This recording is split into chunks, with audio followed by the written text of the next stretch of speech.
Hello, good morning, जोहार। मैं संजय और आप देख रहे हैं न्यूज झारखंड। समय हो चला है झारखंड की खबरों को जानने का, तो चलिए जानते हैं आज की झारखंड की 25 मुख्य बड़ी खबरों को। जेएसएससी सीजीएल परीक्षा को लेकर इंटरनेट बंद करने से ऑनलाइन कारोबार रहा ठप, जरूरी सेवाएं भी हुई प्रभावित। जेएसएससी की ओर से आयोजित सीजीएल परीक्षा 2023 में गड़बड़ी रोकने के लिए प्रदेश सरकार द्वारा झारखंड में 5.5 घंटे मोबाइल इंटरनेट सेवाएं बंद करने से शनिवार को लोगों के जरूरी कार्य के साथ साथ व्यापार कारोबार पर भी असर दिखा। आम लोग मोबाइल बैंकिंग, ऑनलाइन टिकटिंग जैसी सेवाओं के लिए परेशान रहे। करीब 5.5 घंटे तक यूपीआई लेन देन नहीं होने से व्यवसायी और ग्राहक दोनों परेशान हुए। सेल्स कारोबार भी काफी प्रभावित हुआ। व्यापारियों ने कहा है कि मोबाइल इंटरनेट बंद होने से 5.5 घंटे तक ऑर्डर लेने का काम ठप रहा, ऑनलाइन लेन देन भी नहीं कर सके। इससे करोड़ों का कारोबार प्रभावित हुआ है। झारखंड में कड़ी निगरानी में 823 केंद्रों पर जेएसएससी सीजीएल की परीक्षा हुई संपन्न। राज्य में कड़ी निगरानी के बीच 823 केंद्रों पर शनिवार को जेएसएससी सीजीएल की परीक्षा संपन्न हुई। कहीं भी किसी तरह का व्यवधान उत्पन्न नहीं हुआ। सीजीएल परीक्षा को लेकर बड़ी संख्या में जवानों की तैनाती की गई थी। परीक्षा केंद्रों पर दंडाधिकारी भी तैनात थे। सुबह 5:30 बजे से ही केंद्रों पर अभ्यर्थी पहुंचना शुरू हो गए थे। इस दौरान हजारों की संख्या में अभ्यर्थियों की भीड़ देखने को मिली। कड़ी सुरक्षा और जांच प्रक्रिया पूरी होने के बाद अभ्यर्थियों को केंद्र के अंदर दाखिल करा गया। अभ्यर्थियों की एक एक चीज की जांच की जा रही थी। इसके बाद उन्हें केंद्र के अंदर प्रवेश कराया जा रहा था। जेएसएससी सीजीएल एग्जाम पहली पाली की परीक्षा में बांट दिया दूसरी पाली का प्रश्न पत्र, परीक्षार्थियों में आक्रोश। लातेहार जिले के कुल 18 परीक्षा केंद्रों पर जेएसएससी सीजीएल की परीक्षा शनिवार को हुई। इनमें एक परीक्षा केंद्र राजकीय पॉलिटेक्निक संस्थान पर परीक्षार्थियों को केंद्राधीक्षक और वीक्षण कार्य कर रहे शिक्षकों ने प्रथम पाली की परीक्षा में द्वितीय पाली का प्रश्न पत्र वितरित कर दिया। इस कारण परीक्षार्थियों के समक्ष अजीबोगरीब स्थिति उत्पन्न हो गई और मार्कशीट भरने के बाद उन्हें व्हाइटनर लगाकर परीक्षा देने का निर्देश दिया गया। परीक्षार्थियों ने कहा है कि इस परीक्षा में व्हाइटनर का प्रयोग या ओवर राइटिंग वर्जित है। उनके भविष्य के साथ खिलवाड़ किया गया है, इसकी जांच होनी चाहिए। जेएसएससी सीजीएल एग्जाम परीक्षा से पहले धनबाद से 2 आरोपी दबोचे गए। लोहरदगा पुलिस की सूचना पर एक्शन। धनबाद में आयोजित जेएसएससी सीजीएल परीक्षा से पहले धनबाद जिले के झरिया से 2 आरोपी पकड़े गए हैं। एक आरोपी झारखंड और दूसरा बिहार का रहने वाला है। इनके पास से दर्जनों मोबाइल, एटीएम कार्ड और परीक्षार्थियों के रोल नंबर मिले हैं। लोहरदगा पुलिस की सूचना पर धनबाद पुलिस ने इस संबंध में कार्रवाई की है। जेएसएससी सीजीएल परीक्षा में गड़बड़ी कराने के आरोप में धनबाद पुलिस ने त्वरित कार्रवाई की और 2 आरोपियों को झरिया से दबोच लिया। लोहरदगा पुलिस ने इस संबंध में धनबाद पुलिस को सूचना दी थी। इसे गंभीरता से लेते हुए पुलिस ने कार्रवाई की और उसे कामयाबी मिली है। झरिया से पकड़े गए दोनों युवकों में से एक बिहार के जहानाबाद का रहने वाला है, जबकि दूसरा झारखंड के बोकारो जिले के गोमिया का रहने वाला है। लोहरदगा एसपी हारिस बिन जमा ने बताया कि लोहरदगा में इस संबंध में कोई मामला नहीं है। यहाँ शांतिपूर्ण तरीके से परीक्षा संपन्न हुई है। इधर लोहरदगा के पुलिस अधीक्षक ने बताया है कि कुछ रोल नंबर भी उनके पास से मिले हैं। दोनों आरोपियों से पूछताछ के बाद मामला स्पष्ट हो जाएगा। लोहरदगा के एसपी हारिस बिन जमा ने जानकारी दी है कि दोनों आरोपियों को धनबाद के झरिया से लोहरदगा लाया जा रहा है। यहां उनसे पूछताछ की जाएगी। इसके बाद पूरे मामले का खुलासा होगा। लोहरदगा के पुलिस अधीक्षक ने बताया है कि कुछ रोल नंबर भी उनके पास से मिले हैं। दोनों आरोपियों से पूछताछ के बाद मामला स्पष्ट हो पाएगा। इंटरनेट बंद होने पर गुस्साए बाबूलाल मरांडी, कहा लोगों के घरों से बाहर निकलने पर ही पाबंदी लगा दे हेमंत सरकार। राज्य में जेएसएससी सीजीएल को लेकर 2 दिनों तक इंटरनेट सेवाएं बंद करने का निर्णय का बाबूलाल मरांडी ने विरोध किया है। बाबूलाल मरांडी ने हेमंत सोरेन के इस कदम को अव्यावहारिक और हास्यास्पद बताया है। उन्होंने कहा है कि यह फैसला न केवल असंवैधानिक है बल्कि राज्य की अर्थव्यवस्था भी चरमरा सकती है। बाबूलाल मरांडी ने कहा है कि यह फैसला सरकार की विफलता को दर्शाता है। शनिवार को सोशल मीडिया हैंडल एक्स पर पोस्ट साझा करते हुए बाबूलाल मरांडी ने हेमंत सरकार के इस निर्णय की कड़ी निंदा की है। उन्होंने कहा है कि इंटरनेट सेवाएं बंद होने से बाहर से परीक्षा देने आ रहे अभ्यर्थियों को कठिनाइयों का सामना करना पड़ रहा है। इंटरनेट दैनिक दिनचर्या का अभिन्न हिस्सा है। बच्चों की पढ़ाई लिखाई से लेकर बैंकिंग कार्यों तक, सरकारी दफ्तरों से लेकर गांवों के प्रज्ञा केंद्रों तक इंटरनेट हर जगह की जरूरत बन चुका है। इंटरनेट बंद किए जाने के निर्णय से आम जनजीवन अस्त व्यस्त हो गया है। लोगों के काम धंधे प्रभावित हो रहे हैं। उन्होंने हेमंत सोरेन को ताना मारते हुए कहा कि सिर्फ इंटरनेट पर ही पाबंदी क्यों लगा रहे हैं? लोगों के घरों से बाहर निकलने पर ही पाबंदी लगा दीजिए, बाजार बंद करा दीजिए, कर्फ्यू की घोषणा कर दीजिए। उन्होंने सरकार के इस फैसले को मूर्खतापूर्ण कहा है और इसे जल्द वापस लेने को कहा है। खबरों में आगे बढ़ने से पहले अगर आप अभी तक न्यूज़ झारखंड चैनल को सब्सक्राइब नहीं किए हैं तो प्लीज़ चैनल को सब्सक्राइब करके बेल आइकन प्रेस कर दीजिए, जिससे आपको झारखंड की हर छोटी बड़ी खबर का अपडेट आप तक पहुंचता रहे। तो चलिए बढ़ते हैं खबरों की ओर। झारखंड के विकास की राह में 3 रोड़े हैं। जेएमएम, कांग्रेस और आरजेडी। राजनाथ सिंह बोले, हेमंत सोरेन को सत्ता से हटाने का वक्त आ गया। केंद्रीय रक्षा मंत्री राजनाथ सिंह एक दिवसीय दौरे पर शनिवार को झारखंड के चतरा पहुंचे। उनके साथ केंद्रीय कृषि मंत्री शिवराज सिंह चौहान भी मौजूद रहे। माता भद्रकाली मंदिर में पूजा अर्चना करने के बाद उन्होंने झारखंड सरकार के खिलाफ परिवर्तन यात्रा की शुरुआत की। इसके बाद राजनाथ सिंह ने इटखोरी हाई स्कूल मैदान में जनसभा को संबोधित किया। इस दौरान उन्होंने कहा है कि झारखंड के मुख्यमंत्री हेमंत सोरेन भ्रष्टाचार में लिप्त रहे हैं। भारत किसी भी दागी व्यक्ति को कभी स्वीकार नहीं करेगा। झारखंड में हेमंत सोरेन को सत्ता से हटाने और बीजेपी को सत्ता में लाने का वक्त आ गया है। राजनाथ सिंह ने विपक्ष पर निशाना साधते हुए कहा है कि झारखंड के विकास की राह में 3 रोड़े हैं, जेएमएम, कांग्रेस और आरजेडी। केंद्रीय मंत्री ने दावा करते हुए कहा कि झारखंड में इस बार बीजेपी की सरकार बनेगी। बीजेपी की सरकार बनते ही यहां विकास के काम शुरू होंगे और भ्रष्टाचारियों के खिलाफ कानूनी कार्रवाई होगी। भाजपा राज्य की दुश्मन, सही से परीक्षा होने देना नहीं चाहती। मंत्री Irfan Ansari. JSSC CGL exam को लेकर इंटरनेट बंद किए जाने पर पक्ष और विपक्ष आमने सामने हैं। एक तरफ जहां इंटरनेट बंद को लेकर सरकार के निर्णय का भाजपा विरोध कर रही है, वहीं राज्य के ग्रामीण विकास मंत्री डॉक्टर इरफान अंसारी ने इसे युवाओं के हित में एक बेहतर कदम बताया है। उन्होंने भाजपा पर हमला बोलते हुए उन्हें राज्य का दुश्मन बताया। झारखंड में अपनी बेबाक बातों के साथ हर सवाल का जवाब देने के लिए मशहूर विधायक सह मंत्री फिर से सुर्खियों में हैं। जामताड़ा से कांग्रेस के विधायक व झारखंड सरकार में मंत्री डॉक्टर इरफान अंसारी इंटरनेट सेवा बंद होने को लेकर दिए बयान पर चर्चा में हैं। रांची से जामताड़ा जाने के क्रम में मंत्री बोकारो सर्किट हाउस में रुके। इस दौरान उन्होंने मीडिया से बात भी की और भाजपा पर जमकर निशाना साधा। मंत्री ने मीडिया से बात करते हुए कहा कि 18 वर्षों तक इस राज्य में युवाओं का भविष्य भाजपा ने बर्बाद कर दिया। आज अगर हम युवाओं के लिए एग्जाम में इंटरनेट बंद कर रहे हैं तो उनको दर्द हो रहा है। मंत्री डॉक्टर इरफान अंसारी ने कहा कि भाजपा के लोग एग्जाम केंद्र में प्रवेश कर इसे फिर से कैंसिल करने के फिराक में थे, लेकिन हम लोगों ने यह सख्त निर्देश दिया था कि अगर कहीं भी गड़बड़ी होती है तो संबंधित जिले के डीसी नपे जाएंगे। गिरिडीह में डोभा में डूबने से 2 नाबालिगों की हुई मौत। गिरिडीह के धनवार प्रखंड के घोड़थंबा ओपी के बासगी गांव से 1 किलोमीटर दूर शनिवार दोपहर में हुए दर्दनाक हादसे में 2 नाबालिगों की मौत डोभा में डूबने से हो गई। मृतकों में बसागी गांव निवासी मोहम्मद सरफराज का 16 वर्षीय बेटा मोहम्मद अमर और बलहरा निवासी मोहम्मद मरीउद्दीन का 11 वर्षीय बेटा महफूज शामिल हैं। घटना की जानकारी जब परिजनों को मिली तो परिवार में कोहराम मच गया। जानकारी के अनुसार बसागी गांव से 1 किलोमीटर दूर जो चुकरी बार जंगल में 60 फीट का डोभा खोदा गया था और इसी डोभा में दोनों नहाने गए हुए थे। इसी दौरान दोनों नाबालिग अपने कपड़े और मोबाइल डोभा के मेड़ में रखकर नहाने चले गए और नहाने के क्रम में दोनों गहरे पानी में समा गए। लिहाजा दोनों को अपने बचाव के लिए आवाज़ लगाने तक का मौका नहीं मिला। इस दौरान 1 घंटे बाद जब कुछ स्थानीय लोग मछली पकड़ने गए तो देखा कि मेड़ में कपड़ा और मोबाइल रखा हुआ है। कपड़ा और मोबाइल पर नजर जाने के बाद स्थानीय लोग डोभा के भीतर गए और काफ़ी प्रयास के बाद दोनों के शवों को बाहर निकाला गया। इस दौरान जानकारी मिलते ही सफ़ीक अंसारी, मुख्तर अंसारी और मोहम्मद इस्लाम समेत कई लोग वहां पहुंचे और परिजनों को हिम्मत दिया। सीएम हेमंत सोरेन ने दिवंगत वरिष्ठ पत्रकार रवि प्रकाश को दी श्रद्धांजलि। कहा, आखिरी जोहार जिंदगी और कलम के योद्धा। सीएम हेमंत सोरेन ने दिवंगत वरिष्ठ पत्रकार रवि प्रकाश को रांची के प्रेस क्लब में शनिवार को श्रद्धांजलि दी और कहा, आखिरी जोहार जिंदगी और कलम के योद्धा। बता दें कि रवि प्रकाश के पार्थिव शरीर को लोगों के दर्शन के लिए प्रेस क्लब में लाया गया था। सीएम हेमंत यहीं दिवंगत पत्रकार को श्रद्धांजलि देने पहुंचे थे। उनके साथ सांसद महुआ माझी और मंत्री दीपिका पांडे सिंह आदि मौजूद थी। सीएम ने कहा कि रवि प्रकाश जी का जाना पत्रकारिता जगत के लिए अपूर्णीय क्षति है। उन्होंने निष्पक्ष पत्रकारिता करते हुए जो मिसाल कायम की है उसे याद रखा जाएगा। कहा, एक नौजवान पत्रकार का दुनिया और हम लोग के बीच से जाना बेहद दुखद है। सचिवालय सेवा संघ का 23 सितंबर से सामूहिक अवकाश स्थगित। मुख्यमंत्री हेमंत सोरेन के साथ झारखंड सचिवालय सेवा संघ की 20 सितंबर को हुई मुलाकात के बाद सचिवालय सेवा संघ ने चरणबद्ध आंदोलन के तहत आगामी 23 सितंबर से 1 अक्टूबर तक सामूहिक अवकाश को तत्काल स्थगित करने का निर्णय लिया है। संघ के अध्यक्ष ध्रुव प्रसाद ने बताया कि राज्य के सीएम ने उनकी लंबित मांगों को पूरा करने का आश्वासन दिया है, इसलिए संघ के पदाधिकारियों ने बैठक कर तत्काल आंदोलन को स्थगित करने का निर्णय लिया है।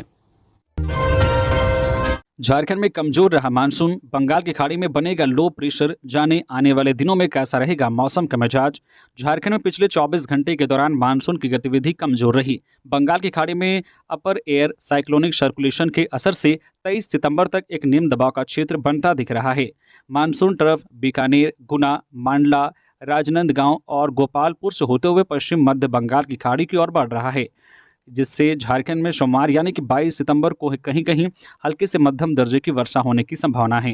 हालांकि इसके लिए कोई अलर्ट या चेतावनी जारी नहीं की गई है। मौसम विभाग ने कहा है कि इसके बाद 3 दिन तक झारखंड में गरज के साथ बारिश एवं वज्रपात होने की आशंका है। ऐसा किन जिलों में होगा, इसके बारे में मौसम विभाग ने कुछ भी स्पष्ट नहीं किया है। मौसम वैज्ञानिक ने बताया है कि राजधानी रांची में 22 सितंबर को आसमान में बादल छाए रहेंगे, गरज के साथ वर्षा होने की संभावना है। अधिकतम तापमान 32 डिग्री सेंटीग्रेड और न्यूनतम तापमान 24 डिग्री सेंटीग्रेड रहने की संभावना है।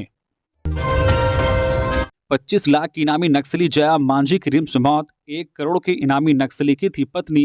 1 करोड़ के इनामी नक्सली प्रयाग मांझी उर्फ विवेक की पत्नी जया मांझी की इलाज के दौरान रिम्स में मौत हो गई।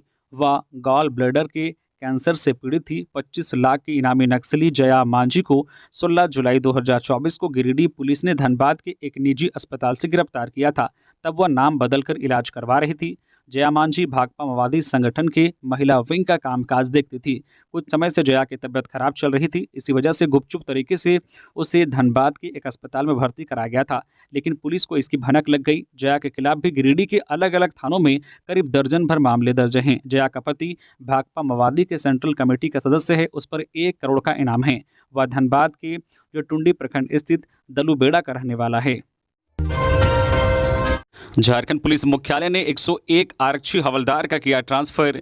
पुलिस मुख्यालय झारखंड ने 101 आरक्षी हवलदार का स्थानांतरण पदस्थापन किया है। ये विभिन्न जिला बल और इकाई में पदस्थापित थे। पुलिस मुख्यालय ने स्पष्ट निर्देश देते हुए कहा है कि स्थानांतरित किए गए आरक्षी हवलदार को उनके 9 पदस्थापित जिला इकाई के लिए अविलंब विरमित करते हुए इसका अनुपालन रिपोर्ट मुख्यालय को उपलब्ध कराएं। आज पहली बार पलामू से गुजरेगी वंदे भारत एक्सप्रेस, जानिए कितना लगेगा किराया। आज रविवार को पहली बार पलामू के रास्ते वंदे भारत एक्सप्रेस ट्रेन गुजरेगी। सप्ताह में 2 दिन पलामू के रास्ते वंदे भारत एक्सप्रेस का परिचालन होना है। रविवार को टाटा से चलकर वंदे भारत पटना जाएगी। इस दौरान वंदे भारत का ठहराव पलामू के डाल्टनगंज और गढ़वा रोड रेलवे स्टेशन पर होगा। वहीं वापसी के समय भी ट्रेन का ठहराव दोनों स्टेशनों पर होगा।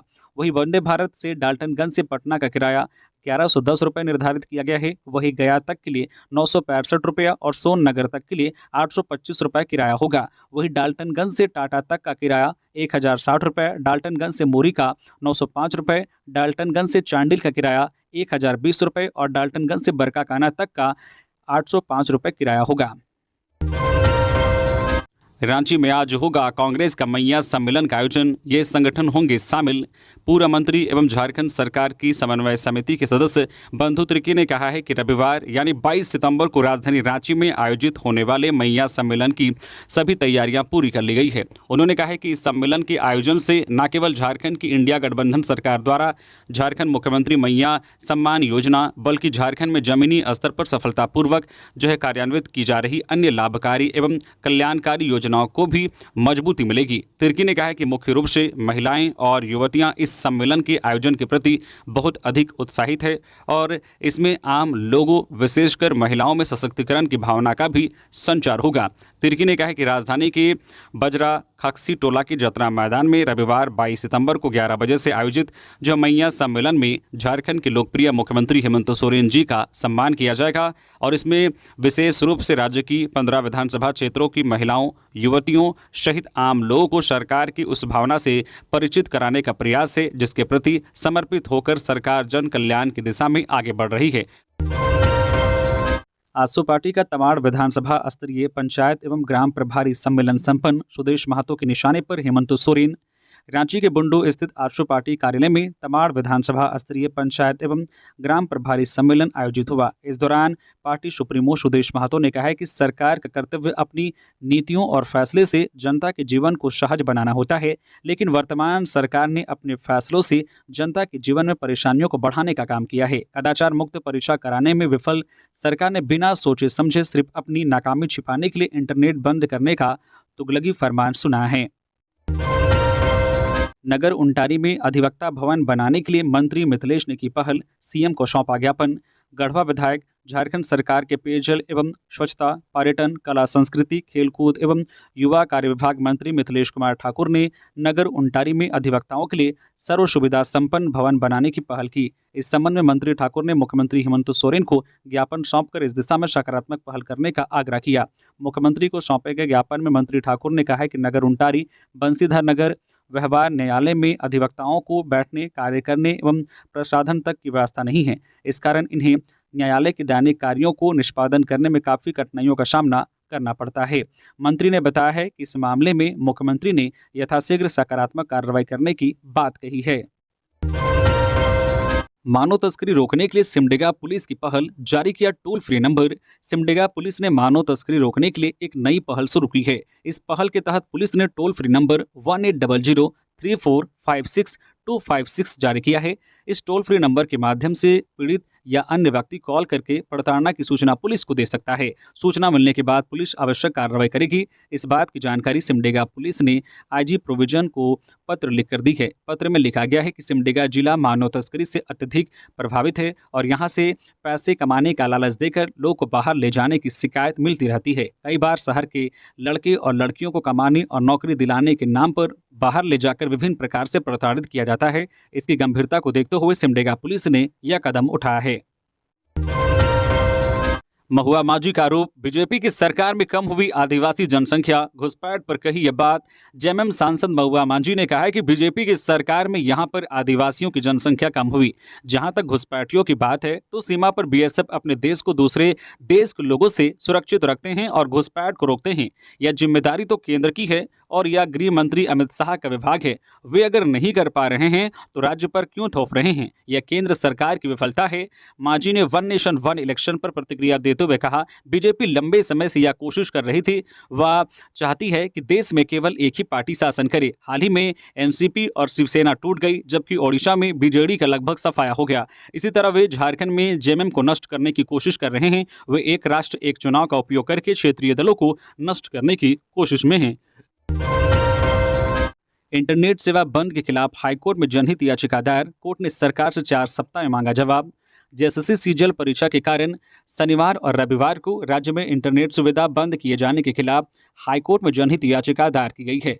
कोर्ट ने राज्य सरकार को 4 सप्ताह में जवाब दाखिल करने का निर्देश दिया है। झारखंड में इंटरनेट सेवा बंद किए जाने के मामले में शनिवार को हाईकोर्ट में जनहित याचिका दायर की गई है। इस पर हाईकोर्ट के न्यायाधीश जस्टिस आनंद सेन और जस्टिस अनुधा रावत चौधरी की बेंच ने सुनवाई की। सुनवाई के दौरान अदालत ने राज्य सरकार से पूछा है कि इंटरनेट बंद करने के लिए क्या पॉलिसी है, क्या सभी परीक्षाओं में इसी तरह इंटरनेट बंद कर दिया जाएगा। कोर्ट ने इस मामले में राज्य सरकार को 4 सप्ताह में एफिडेविट के माध्यम से जवाब दाखिल करने का निर्देश दिया है। ओबीसी एकता अधिकार मंच के प्रतिनिधि मंडल ने कृषि मंत्री शिवराज सिंह चौहान से मिलकर सौंपा 11 सूत्री मांग पत्र। केंद्रीय अध्यक्ष ब्रह्मदेव प्रसाद के नेतृत्व में ओबीसी एकता अधिकार मंच के प्रतिनिधि मंडल ने केंद्रीय कृषि मंत्री शिवराज सिंह चौहान से मिलकर 11 सूत्री मांग पत्र सौंपा।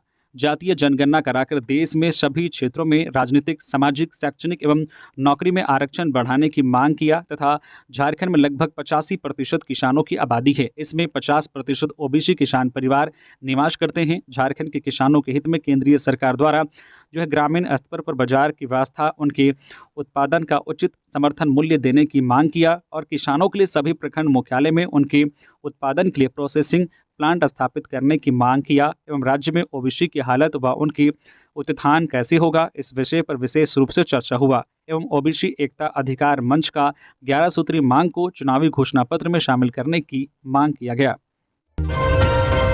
घर आए अपराधी, युवक को बाइक पर बैठाया और रास्ते में कर दी हत्या।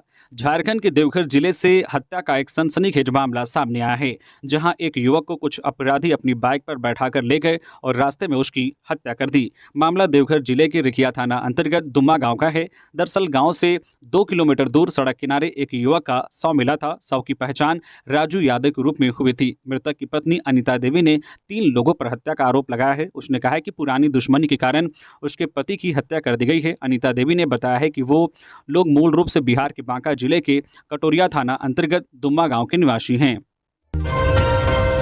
बदले गए खूंटी और मधुपुर के एसडीओ, इन अफसरों का भी हुआ तबादला। झारखंड सरकार ने बड़ा प्रशासनिक फेरबदल किया है। खूंटी और मधुपुर के एसडीओ समेत कई अन्य अफसरों का तबादला कर दिया गया है। सरकार की ओर से जारी आदेश में अफसरों के नए पदस्थापन की जानकारी दी गई है। इसमें 11 अफसरों को पदस्थापित किया गया है। बता दें कि देवघर के मधुपुर के अनुमंडल पदाधिकारी आशीष अग्रवाल को परियोजना निदेशक समेकित जनजातीय विकास अभिकरण सरायकेला खारसावा में पदस्थापित किया गया है। खूंटी के अनुमंडल पदाधिकारी अनिकेत सचान को पूर्वी सिंहभूम जमशेदपुर में अपर जिला दंडाधिकारी विधि व्यवस्था में पदस्थापन किया गया है और उन्हें भारतीय नागरिक सुरक्षा संहिता 2023 की धारा 14 के तहत जिला में कार्यपालक दंडाधिकारी की शक्तियां प्रदान की गई है। वहीं होशंगाबाद के अनुमंडल पदाधिकारी पीयूष सिन्हा को भी धनबाद में अपर जिला दंडाधिकारी विधि व्यवस्था में पदस्थापन किया गया है। इसके अलावा भी और 8 अफसरों के पदस्थापन किए गए हैं। महिला समेत 2 ब्राउन शुगर तस्कर गिरफ्तार। सरायकेला खारसावा जिले के आदित्यपुर पुलिस ने ब्राउन शुगर खरीद बिक्री मामले में महिला तस्कर राहिला खातून और मोहम्मद नसीम उर्फ कालिया को 24 पुड़िया ब्राउन शुगर के साथ गिरफ्तार कर न्यायिक हिरासत में भेज दिया है। थाना प्रभारी राजीव कुमार सिंह ने बताया है कि गुप्त सूचना के आधार पर कार्रवाई करते हुए मुस्लिम बस्ती से दोनों तस्करों को गिरफ्तार किया गया है। उन्होंने बताया है कि ब्राउन शुगर के खिलाफ यह अभियान आगे भी जारी रहेगा। परिवर्तन यात्रा के जरिए भाजपा ने गिरिडीह में हेमंत सरकार पर जमकर साधा निशाना। सत्ता परिवर्तन की लहर की हो चुकी है शुरुआत। सम्राट चौधरी।